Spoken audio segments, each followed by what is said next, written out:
We're going to get started this morning with the latest in the fight against the coronavirus. The Omicron variant has now been detected in all 50 states just 3 weeks after the first case of the new strain was discovered in the U.S. Several states are now reporting more COVID cases than at any other time during the pandemic. Hospitalizations are also on the rise as states from New Hampshire to Ohio deal with a record number of patients inside their hospitals. Now, it appears help could be on the way to stem the tide of serious illness. The FDA authorized Pfizer's COVID antiviral pill yesterday, making it the first at-home treatment to protect Americans from severe cases of COVID. NBC News medical reporter Erika Edwards joins us now. Erika, good morning to you. Let's start off with that FDA authorization for Pfizer's COVID antiviral pill. What impact will this have on the COVID battle, and how long do you think it'll take until the pill can actually be distributed around the country? Sure. Hey, Joe, good morning. So right now, that pill, Paxlovid as it's called, from Pfizer is in relatively short supply. It's really complicated to manufacture this pill. It takes 6 to 8 months on average.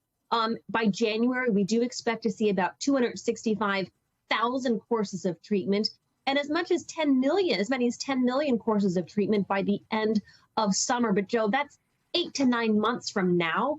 Right now we are averaging nearly 150,000 new cases of COVID-19 every single day.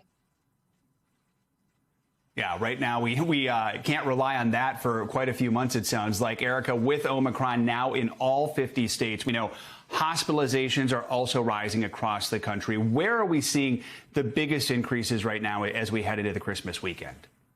Right. Hospitalizations have been rising in areas with lower vaccination rates, generally in the Midwest, Pennsylvania, Ohio, Michigan, Indiana, but also in places with higher vaccine uptake in the Northeast, for example, Connecticut, New York, New Jersey, New Hampshire. Now, overall hospitalizations have risen 39% since November 1st. Now, there is a little bit of promising news. Just yesterday, there were 3 studies that came out from the UK and South Africa suggesting that hospitalization rates related to the Omicron variant are significantly lower when compared to Delta. We'll still have to wait to see how it plays out here in the U.S., Joe.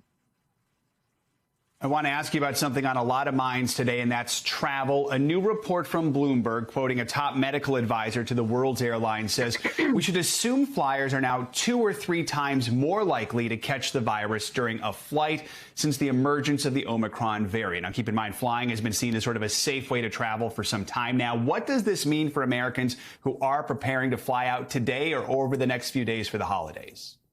Yeah, that headline sounds a little dire. That advisor was basically saying that because Omicron spread so much more easily than Delta, it just makes sense that your risk is higher, really, no matter where you are.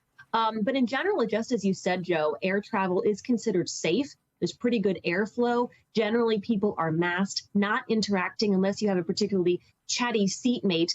But that said, in general, experts say the old advice still stands. Keep up with your hand washing, avoid high touch areas. And generally, you might want to stagger the times that you and your seatmate have your masks off for eating and drinking. That should keep you as safe as possible while you're traveling this weekend.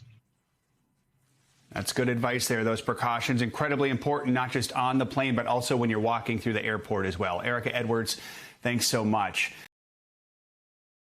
Thanks for watching our YouTube channel. Follow today's top stories and breaking news by downloading the NBC News app.